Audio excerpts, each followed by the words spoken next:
मैं तुमको इंडिया का सबसे बढ़िया जगह ले चल रहा हूँ। सिर कटा, मुझे शरीर दो। भाग साले कालिए, नहीं दूंगा शरीर। अरे अरे मैया रे, क्या कर दिया मेरे शरीर के साथ?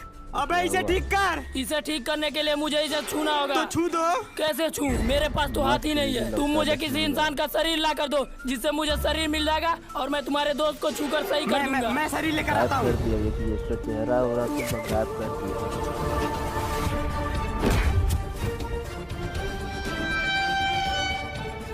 आदमी मांग रहा था, शरीर मांग रहा। मिल गया मुझे शरीर। अब जल्दी से ठीक करो। करता हूँ। अब मैं ठीक हो जाऊंगा। पुलिस भी आ गया, देखिए। वाह सर, आपने तो एक ही बार में इस जेल से भागे कैदी को मार दिया। आपका तो प्रमोशन होगा। अरे सर, ये क्या कर दिया? सिर कटने को मार दिया। मेरा दोस्त कहाँ